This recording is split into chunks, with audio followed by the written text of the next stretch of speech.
This is Free Churro by Raphael Bob Waksberg.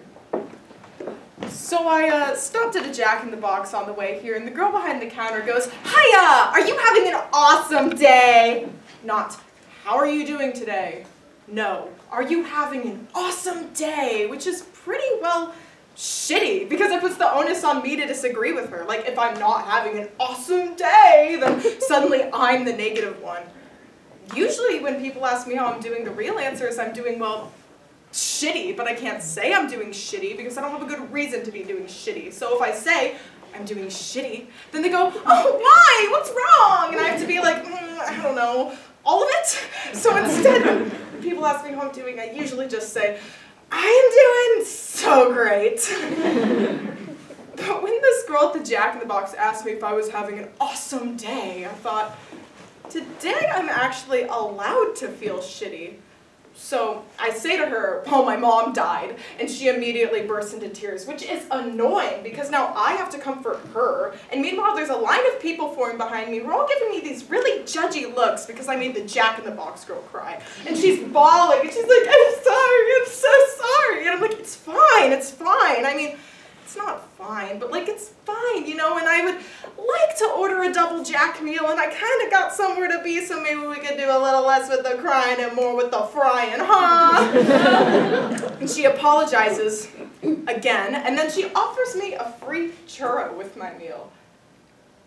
And as I'm leaving, I think that I just got a free churro because my mom died. No one ever tells you when your mom dies that you get a free churro. Sorry, that's not part of that. Beatrice Horseman. Who was she? What was her deal? Well, she was born in 1938. She died in 2019. One time she went to a parade, and one time she smoked an entire cigarette in one long inhale. Truly a remarkable woman. So, now what? I don't know. Mom, you got any ideas? Anything? Nothing to contribute? Knock once if you're proud of me. Can I just say how amazing it is to be in a room with my mother where she's not telling me to shut up and make her a drink? Hey Mom, knock once if you think I should shut up. No? You sure? I mean, I wouldn't want to embarrass you by making this eulogy into a melogy. So seriously, if you wanted me to sit down and let someone else talk, just knock. I won't be offended. No. Your funeral. Sorry about the closed casket, by the way. She wanted an open casket, but she's dead now, so who cares what she wanted? Oh, that sounded bad. I'm sorry, I think if she could have seen the way she looked when she was dead, she'd agree it's better this way. She looked like this. Kind of like a pissed off toy dinosaur. Corner couldn't get her eyes closed, so now her face is forever frozen in that tremendous mask of horror and anguish. Here's a story. When I was a teenager, I performed a comedy routine for my high school talent show, and there was this cool jacket that I wanted to wear because it made me look like Albert Brooks. So for months, I saved up for this jacket, but when I finally had enough, I went to the store and it was gone. They just sold it to someone else, so I went home, and I told my mother, and she said, "Let that be a lesson. That's the good that comes from wanting things." She was really good at dispensing life lessons that always seemed to circle back to everything being my fault. But then, on the day of the talent show, my mother had a surprise for me. She had bought me the jacket, and even though she didn't know how to say it, I knew that this meant that she loved me. Now, that's a good story about my mother. It's not true, but it's a good story, right? I stole it from an episode of Maude I saw when I was a kid, the one where she talks about her father. I remember seeing it and thinking, now that's the kind of story I want to tell about my parents when they die, but I don't have any stories like that. I kept waiting for that, the proof that even though my mother was a hard woman, deep down she loved me and cared about me and wanted me to know I made her life even a little bit brighter, but even now I find myself waiting. Hey, Mom, knock once if you love me and cared about me and want me to know I made your life even a little bit brighter.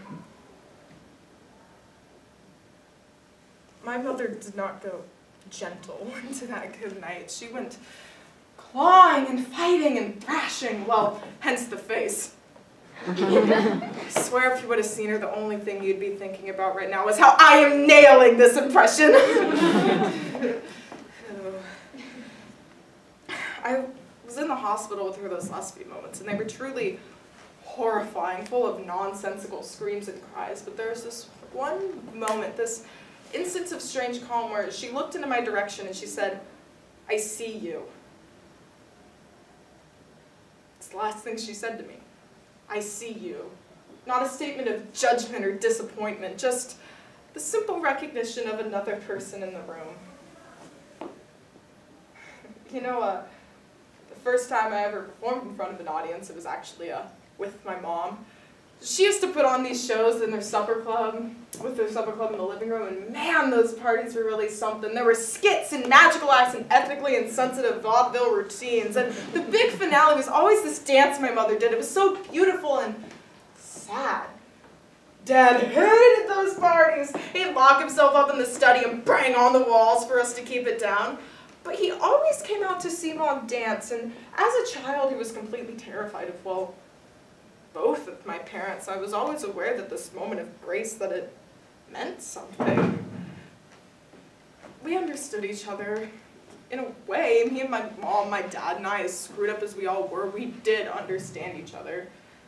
I mean, my mother, she knew what it was like to feel like your entire life like you're drowning, with the exception of these moments, these very, very brief instances where suddenly you remember that you can swim, but mostly not. Mostly you're drowning, and all three of us were drowning, and we didn't know how to save each other, but there was this understanding that we were all drowning together. And I would like to think that maybe that's what she meant when we were in the hospital and she said, "I see you." I don't know what she wanted, unless she just wanted what we all want. To be seen.